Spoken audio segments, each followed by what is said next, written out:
नमस्कार। सफर संविधान का बदस्तूर जारी है और मैं आपके साथ हूं संदीप यश। आज हम बात करेंगे तीसरे एपिसोड में 70 के दशक की। 70 के दशक वो दशक है जिसमें सीआरपीसी एक्ट 1973 लाया गया। बात हुई बंधुआ श्रम कानून की। ये वो दशक है जिसमें और भी बहुत जरूरी अधिनियम लाए गए। कई बहुत जरूरी संवैधानिक संशोधन भी हुए। तो चलिए सफर की शुरुआत करते हैं सीआरपीसी एक्ट से।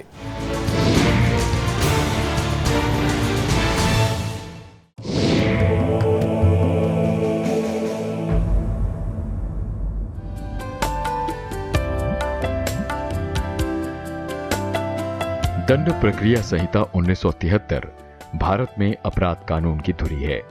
इसे आम बोलचाल में सीआरपीसी भी कहते हैं। 1973 में आए इस कानून को 1974 में लागू किया गया। दंड प्रक्रिया संहिता को समझने के लिए एक आम इंसान के व्यवहार को समझना जरूरी है, यानी हमारे आपके। देश का कानून हमें नकारात्मक काम या हरकतों से परहेज करने को कहता है। ये काम अपराध की फेहरिस्त में आते हैं। ऐसा व्यवहार करने वाले व्यक्ति को फिर सजा भुगतनी पड़ती है। इसे दंड कहा जाता है। जिन व्यवहारों को अपराध श्रेणी में माना गया है उनका ब्यौरा दंड प्रक्रिया संहिता में दिया गया है। सीआरपीसी के मुताबिक अपराध की स्थिति में पुलिस जांच के दौरान दो प्रक्रियाएं अपनाती है। एक प्रक्रिया पीड़ित के संबंध में और दूसरी आरोपी से संबंधित होती है। दंड प्रक्रिया संहिता की खास धाराएं क्या है, आइए देखते हैं।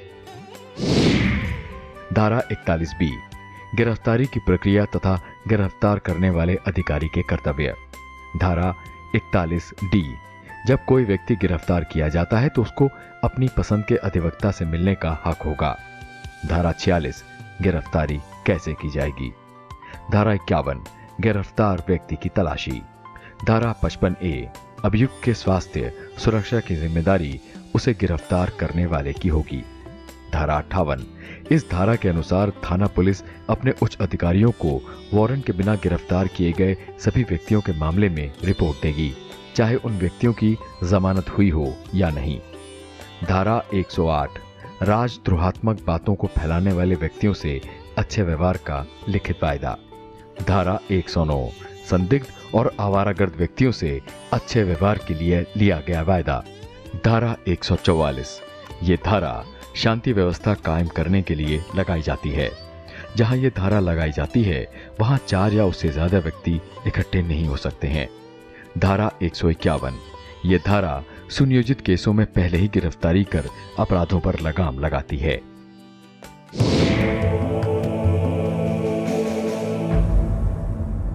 बात 1976 की है, जब मंथन चल रहा था कि देश में कमजोर वर्गों के शोषण को रोका कैसे जाए।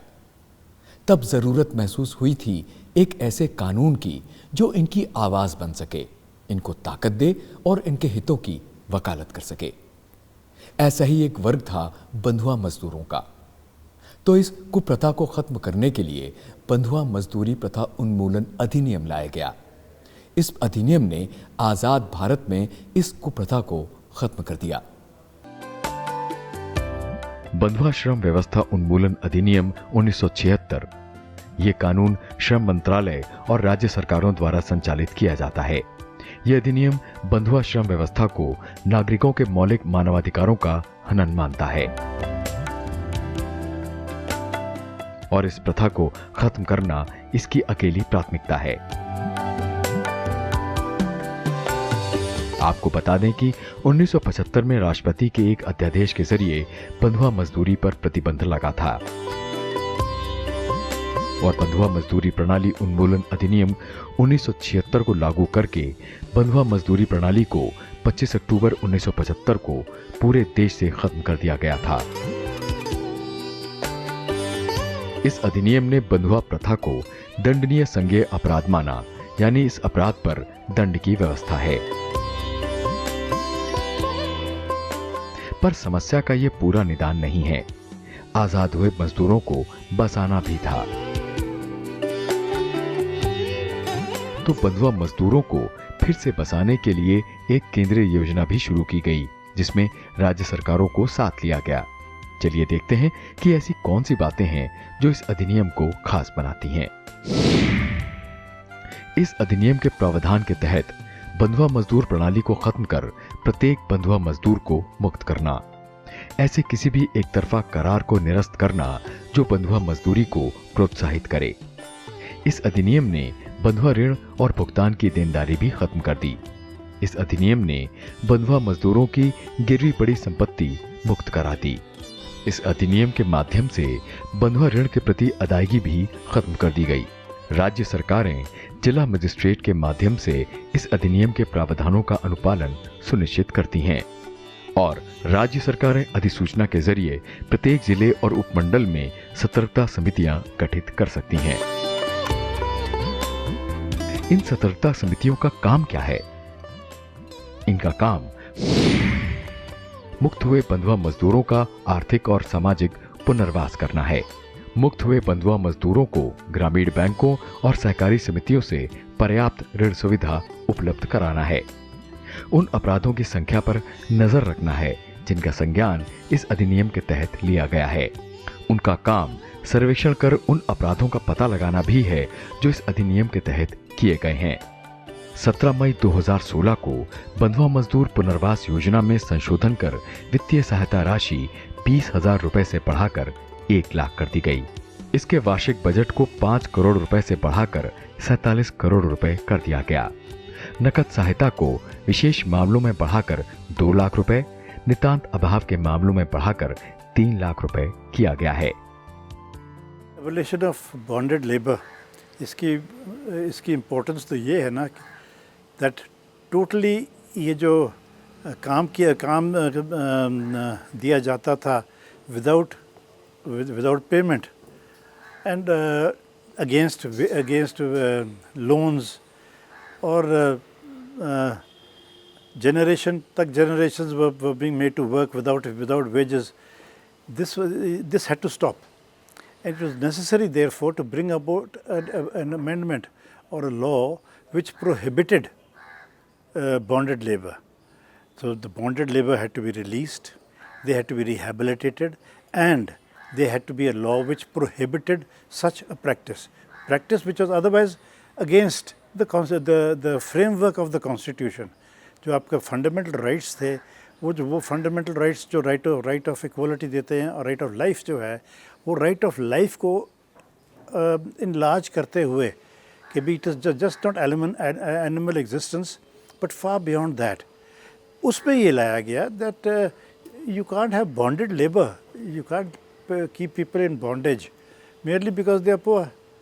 सो इसलिए ये संशोधन वाज नेसेसरी.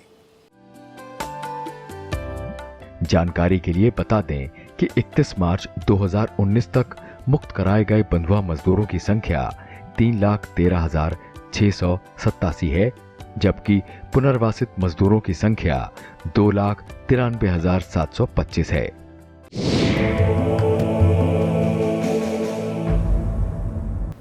उन्नीस 1980 में एक ऐसा कानून लाया गया जिसका फोकस नेशनल सिक्योरिटी या राष्ट्रीय सुरक्षा पर था. इसका मकसद राष्ट्रीय संप्रभुता को बनाए रखना था, सरकार के हाथ मजबूत करना था. इसे राष्ट्रीय सुरक्षा अधिनियम 1980 या रासुका कहा जाता है.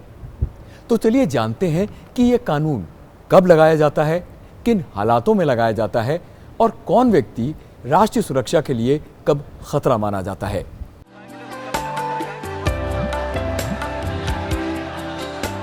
अक्सर दंगे होने की स्थिति में रासुका की तामील की जाती है. इस कानून के तहत किसी भी व्यक्ति को पहले 3 महीने के लिए गिरफ्तार किया जा सकता है. फिर अगर जरूरत पड़े तो 3-3 महीने के लिए गिरफ्तारी की अवधि बढ़ाई जा सकती है. एक बार में 3 महीने से ज्यादा की अवधि नहीं बढ़ाई जा सकती. यहाँ पर यह बताना भी जरूरी है कि अगर किसी अधिकारी ने कोई गिरफ्तारी की हो तो उसे राज्य सरकार को बताना होगा कि उसने किस आधार पर गिरफ्तारी की है. जब तक राज्य सरकार इस गिरफ्तारी का अनुमोदन न कर दे तब तक यह गिरफ्तारी 12 दिन से ज्यादा समय की नहीं हो सकती. अगर कथित अधिकारी 5 से 10 दिन में जवाब दाखिल करता है तो इस अवधि को 12 की जगह 15 दिन किया जा सकता है. अगर रिपोर्ट को राज्य सरकार स्वीकार कर लेती है तो इसे 7 दिनों के भीतर केंद्र सरकार को भेजना होता है। इसमें इस बात का जिक्र करना जरूरी है कि किस आधार पर यह आदेश जारी किया गया है।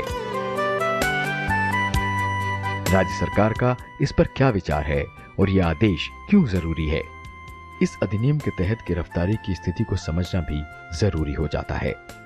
अगर गिरफ्तारी की वजह पर्याप्त हो तो व्यक्ति को गिरफ्तारी की अवधि से 1 साल तक हिरासत में रखा जा सकता है। समयावधि पूरी होने से पहले ना तो सजा समाप्त की जा सकती है और न ही इसमें फेरबदल हो सकता है।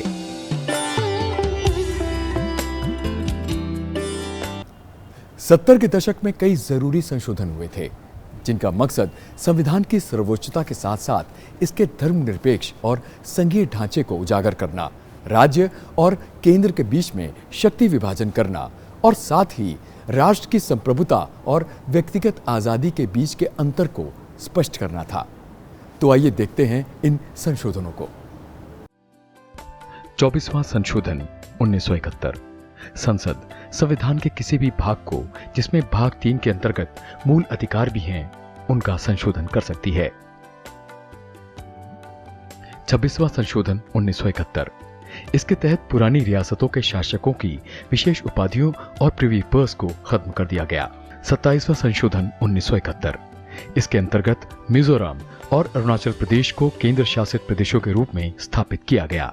29वां संशोधन 1972। केरल भू सुधार संशोधन अधिनियम 1971 को 9वीं अनुसूची में डाला गया। 31वां संशोधन 1973। लोकसभा के सदस्यों की संख्या 525 से बढ़ाकर 545 कर दी गई। केंद्र शासित प्रदेशों का प्रतिनिधित्व 25 से घटाकर 20 कर दिया गया। 32वां संशोधन 1974। संसद और विधान पालिकाओं के सदस्य द्वारा दबाव में दिए गए इस्तीफे को अवैध घोषित कर दिया गया। 35वां संशोधन 1974। सिक्किम का संरक्षित राज्य का दर्जा खत्म कर उसे भारत से संबद्ध राज्य बनाया गया। 36वां संशोधन 1975। सिक्किम को भारत का 22वां राज्य बनाया गया। 39वां संशोधन 1975। राष्ट्रपति, उपराष्ट्रपति, प्रधानमंत्री और लोकसभा अध्यक्ष के निर्वाचन संबंधी विवादों को न्यायिक परीक्षण से मुक्त कर दिया गया। 41वां संशोधन 1976। राज्य लोक सेवा आयोग के सदस्यों की सेवा मुक्ति की आयु 60 बरस कर दी गई, लेकिन संघ लोक सेवा आयोग के सदस्यों की सेवानिवृत्ति आयु 65 बरस ही रहने दी गई।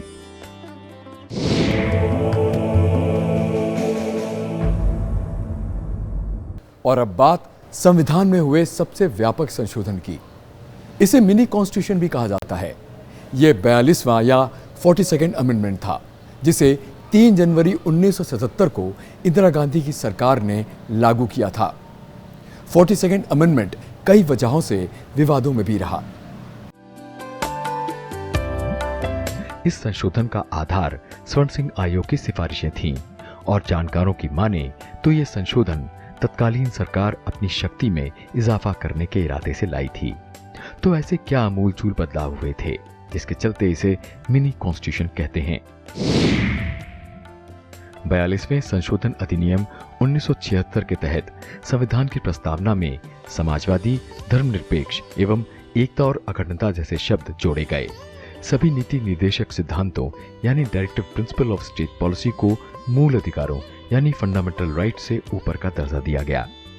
संविधान में 10 मौलिक कर्तव्यों यानी फंडामेंटल ड्यूटीज को आर्टिकल 51A पार्ट 4A से जोड़ा गया। सभी विधानसभाओं और लोकसभा की सीटों की संख्या को शताब्दी के अंत तक स्थिर यानी लॉक कर दिया गया। लोकसभा और विधानसभाओं की अवधि को 5 से 6 बरस कर दिया गया। इस संशोधन के तहत यह भी तय हुआ कि किसी भी केंद्रीय कानून की वैधता पर सर्वोच्च न्यायालय और राज्य के कानून की वैधता का परीक्षण उच्च न्यायालय करेगा। ये भी निर्धारित किया गया कि किसी भी संवैधानिक वैधता के सवाल पर 5 से अधिक न्यायाधीशों की बेंच द्वारा 2/3 बहुमत से निर्णय दिया जाना चाहिए और अगर न्यायाधीशों की संख्या 5 तक हो तो निर्णय सर्वसम्मति से होना चाहिए।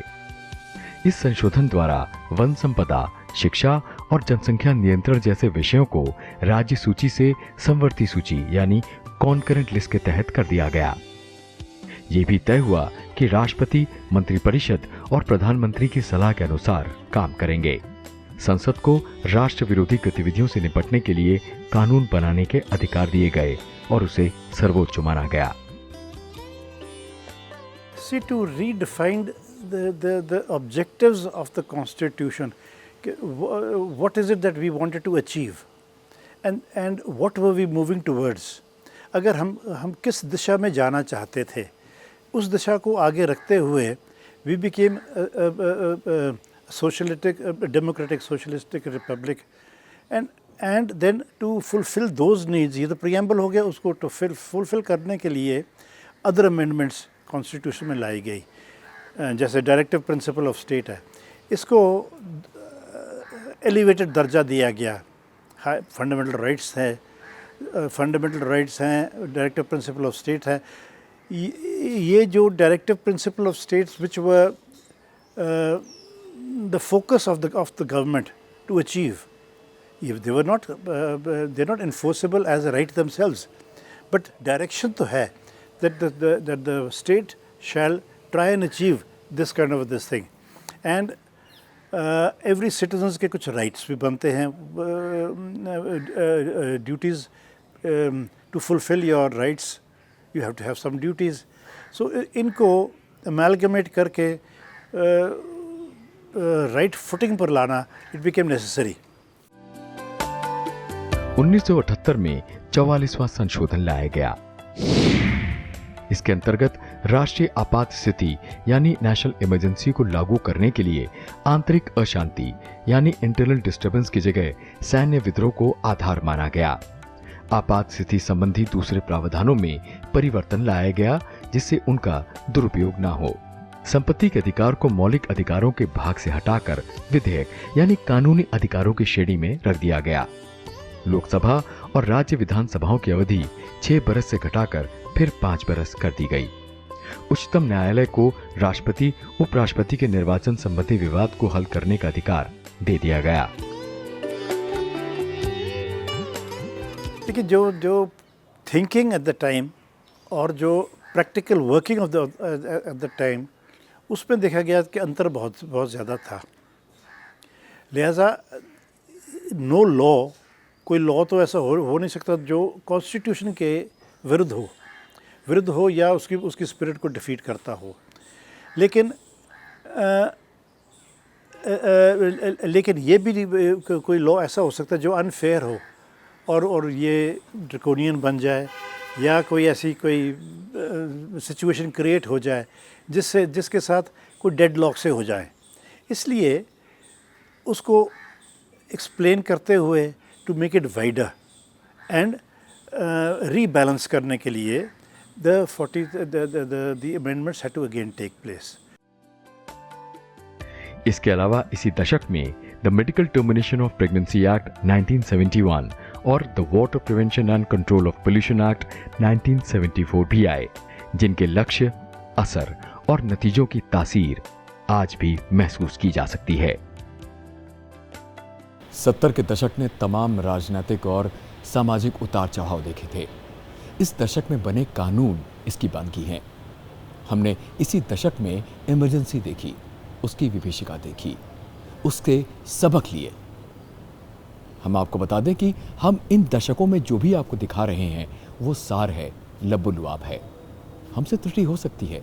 अगर आपको कोई ऐसी गलती हमारी नज़र आए तो हमें पॉइंट आउट ज़रूर करिएगा। तो मिलते हैं अगले एपिसोड में 80 के दशक में बने कुछ खास अधिनियमों या कानून के साथ। तब तक के लिए हमें इजाज़त दीजिए। नमस्कार।